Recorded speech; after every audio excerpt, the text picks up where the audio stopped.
जी, मैं हूं मुनव्वर हुसैन। मैं आज आपको चंद सवालों के जवाब दूंगा जो मैंने वीडियो 2-3 दिन पहले लोड की थी। तो मैं चाहता हूं कि उन सवालों के जवाब भी दूं और इस वीडियो में उसकी जो सारी हकीकत है वो आपको बताऊं।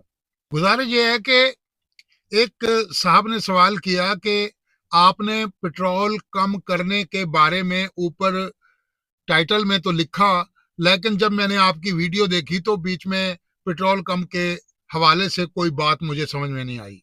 एक साहब ने यह सवाल किया कि क्या आप अपने तजर्बे की रोशनी में ये बता सकते हैं कि गाड़ियां आजकल आल्टीशन हो रही हैं। मिसाल के तौर पर मैनुअल गाड़ी है तो उसको ऑटोमेटिक किया जा रहा है, तो क्या ऐसा करवाना ठीक है?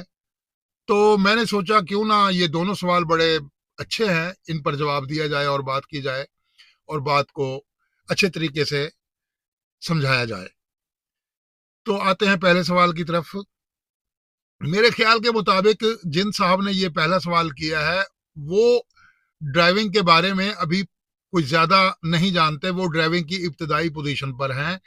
उन्हें वो पेट्रोल कम करने का तरीका जो मैंने बताया वो समझ में नहीं आया। तो मैं अब आपको थोड़ा सा मुख्तलिफ तरीके से समझाता हूं ताकि आपको ये बात बिल्कुल क्लियर समझ में आए कि ये गाड़ी हकीकत में करती क्या है।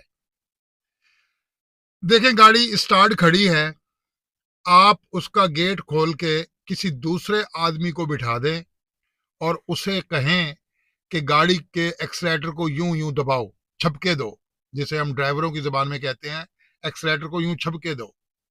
तो वो यूं जब वो भर भर के एक्सीलेटर यूं दबाएगा तो आप पीछे खड़े होकर सिलेंसर पर देखना, तो वहां पर आपको सुरमई रंग का या स्लेटी रंग का धुआं खारिज होता हुआ नजर आएगा। गाड़ी पेट्रोल भी हो, गाड़ी डीजल हो, कोई गाड़ी हो, सब पर एक ही रूल अप्लाई होता है। फिर उसी बंदे को आप ये कहें कि अब यूं ना कर, अब इसको आराम से यूं दबा। तो वो आराम से जब एक्सीलेटर यूं दबाएगा तो फिर आप सेंसर में देखेंगे गाड़ी के इंजन का शोर तो सुनाई दे रहा होगा लेकिन धुएं का एक कतरा भी नहीं होगा। ऐसा इसलिए हुआ कि जब हम आराम से पैर दे रहे थे उस वक्त गाड़ी को जितना हम पेट्रोल दे रहे थे वो सारा का सारा जला रही थी। पेट्रोल से मुराद ईंधन। लेकिन जब हम उसको यूं यूं दबा के पैर दे रहे थे तो उस वक्त उसके जलाने की ताकत से कहीं ज्यादा पेट्रोल हम उसको दे रहे थे। तो जितना वो जला सकती थी वो जलाती थी, जो उसके जलाने की सलाहियत से ज्यादा होता था उसे वो खारिज कर देती थी सिलेंसर से धुआं बनाकर। अब आपको बात समझ में आ गई होगी कुछ हद तक। अब उस गाड़ी के अंदर पेट्रोल जलाने की एक खास मिकदार होती है। मिसाल देता हूं मैं अब उसको समझने में। हम नॉर्मल पांव जब देते हैं तो गाड़ी 50 कतरे पेट्रोल जलाने की सलाहियत रखती है। जब हम बिल्कुल आराम से पैर देते हैं जिससे गाड़ी बेहतरीन तरीके से अपना तेल जलाती हुई दौड़ रही होती है, तो उस वक्त वो 50 कतरे जला रही होती है। इस गाड़ी की कैपेसिटी ही इतनी है। अब हमने उसको पैर ज्यादा दे दिया। जब ज्यादा पैर दे दिया तो इसका मतलब यह हुआ कि उसके अंदर 70 कतरे चले गए। अब 70 कतरे चले गए तो 50 तो वो जलाने की ताकत रखती थी, वो तो वो जलाएगी। जो 20 ज्यादा दे दिए वो तो जला ही नहीं सकती, उसका क्या करेगी? तो उन्हें वो कच्चा धुआं बनाकर सिलेंसर से खारिज कर देगी। ये है पेट्रोल का ज्यादा खर्च। देखें, गाड़ी चलती है, पेट्रोल खाती है, वो तो खाएगी, इस पे तो कोई दो राय नहीं है। लेकिन पेट्रोल जो नहीं खाएगी वो जाया होने वाला पेट्रोल हम बचाते हैं। याद रहे, गाड़ी को पेट्रोल कम खिला के हम सफर नहीं कर सकते। गाड़ी की जो जरूरत है उसको हमें पूरा करना ही करना है। लेकिन हम जो अपनी गलत ड्राइविंग या अपनी कम समझी की वजह से गाड़ी को ज्यादा पेट्रोल देते हैं और जो पेट्रोल जाया होता है उसको बचाना कहते हैं पेट्रोल की बचत। काफी हद तक बात आपको समझ में आ गई होगी, लेकिन इसको थोड़ा सा और एक्सप्लेन करूंगा ताकि आपको समझने में कोई कसर बाकी न रहे और ना ही कोई सवाल आपके जहन में बाकी रहे। तो अब आगे चलते हैं। आपने गियर शिफ्ट किया एक स्पीड पर, उसके बाद आपने उसे चलाया, फिर उसके बाद आपने गियर शिफ्ट किया, फिर उसके बाद आपने गियर शिफ्ट किया, तमाम गियर शिफ्ट किए, तमाम गियर शिफ्ट किए गाड़ी की रिक्वायरमेंट के मुताबिक, जो मैं पहले बता चुका हूं, 20, 40, 60, 80। अच्छा, उसके मुताबिक आपने गियर चेंज किए, लेकिन तमाम गियरों को चेंज करते वक्त आपने एक्सीलेटर भर के दिया, यानी पिक वाला एक्सीलेटर दिया, गाड़ी को पिक दे के किया। अच्छा, उससे क्या हुआ कि गाड़ी ने 70 कतरे लिए पिक वाली सूरत में।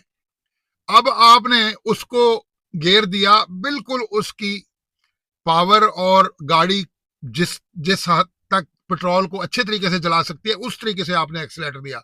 आपने गियर शिफ्ट किया तो आपने आराम से पैर दिया, फिर आपने गियर शिफ्ट किया, फिर आराम से पैर दिया, फिर गियर शिफ्ट किया, फिर आराम से पैर दिया, फिर गियर शिफ्ट किया, फिर आराम से पैर दिया।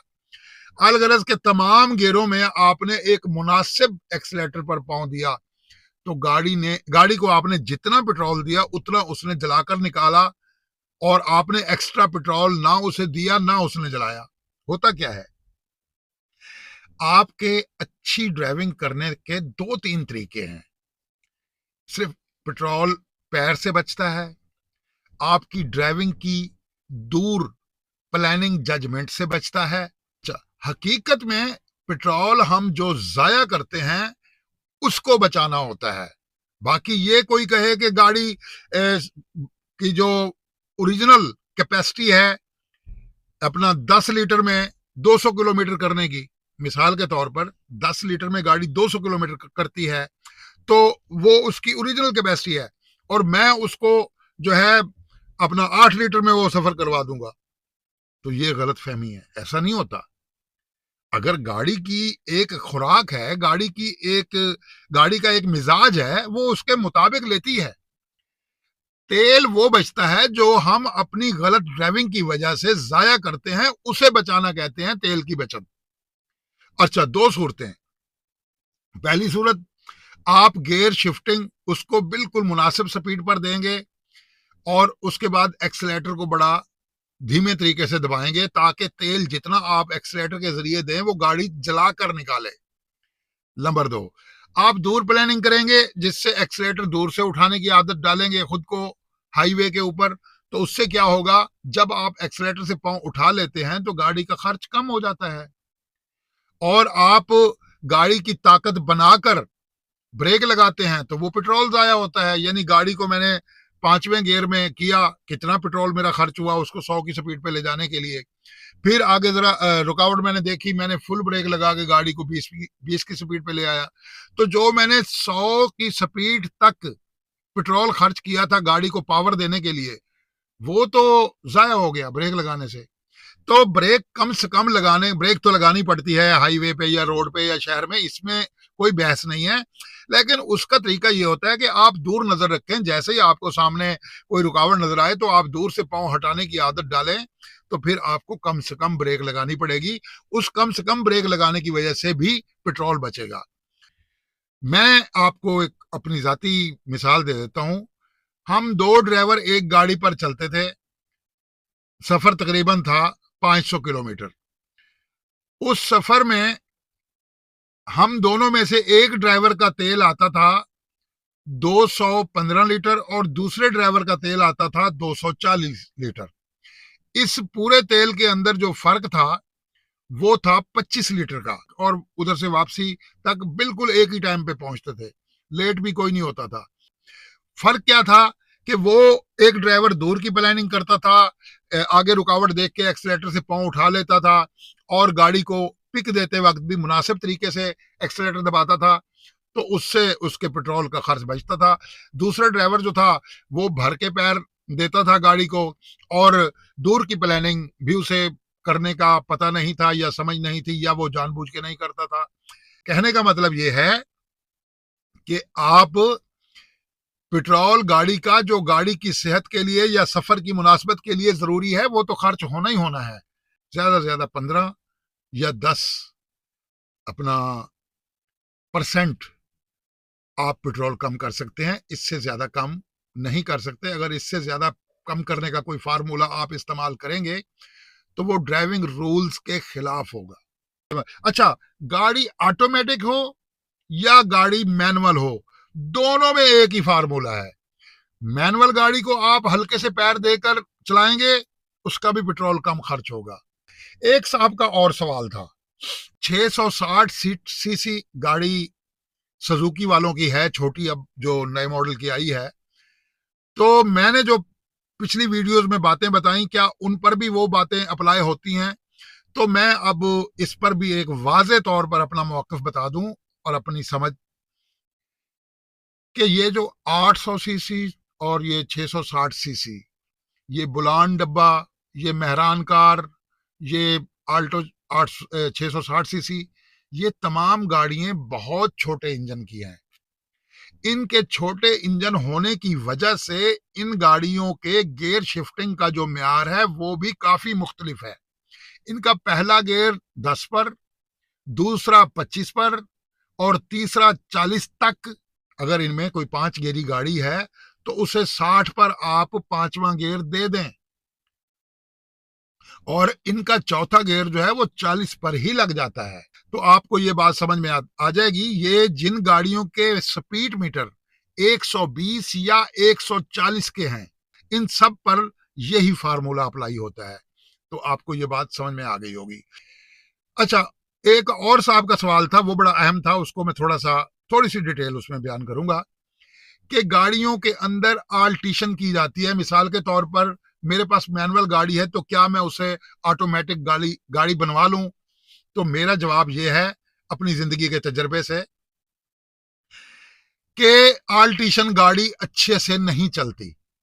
ये बात बिल्कुल 100% परफेक्ट है, क्योंकि मैन्युफैक्चरिंग कंपनी ने जिस तरीके से इसकी मेजरमेंट करके और इसको बना के एक तरतीब दी हुई होती है, वो तरतीब कभी हमारी वर्कशॉपों के मैकेनिक और ये जो डेंटर पेंटर हैं ये कभी दे ही नहीं सकते। नंबर एक।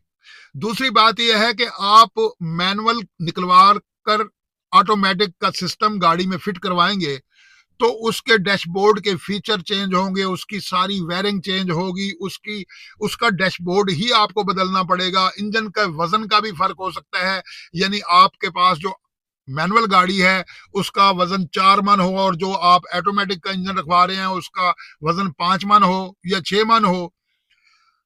तो इस तरह वो सारी मेजरमेंट, वो सारी सेटिंग, वो सारा तवाजुन, और उसके डैशबोर्ड की फिटिंग नहीं होगी, क्योंकि ऑटोमेटिक गाड़ी का डैशबोर्ड और होगा, इस गाड़ी के डैशबोर्ड में तो वो सारे फीचर वाली चीजें आ ही नहीं सकती। तो ये कटबट होगी और वायरिंग सारी तब्दील होगी, सारा सेटअप चेंज होगा। ये तरीका बिल्कुल ठीक नहीं। आपको अगर ऐसा करना है तो आप अपनी मैनुअल गाड़ी बेचें और ऑटोमेटिक गाड़ी जाकर खरीद लें, ये तरीका ठीक है। क्योंकि ये गाड़ियां रोड पर चलती हैं, स्पीड में चलने वाली चीजें होती हैं और बड़ी हिफाजत मांगती हैं। तो ये तो आपकी वर्कशॉप जान ही नहीं छोड़ेगी अगर आप इस तरह की आल्टीशन गाड़ी खुद करवाएंगे या खरीदेंगे। आल्टीशन गाड़ी ना खरीदनी चाहिए, ना खुद करवानी चाहिए। गाड़ी जो ओरिजिनल होती है बस वो ओरिजिनल ही होती है, वो ही चलने के काबिल होती है। आपकी गाड़ी का इंजन खराब हो गया, गियर बॉक्स खराब हो गया, उसी शक्ल का, उसी साइज का, उसी नंबर का आप लेके बाजार से, चाहे वो काबली वाला या नया, वो फिट करवाएं, आपकी गाड़ी बेहतरीन चलेगी जब तक भी आपके पास रहेगी।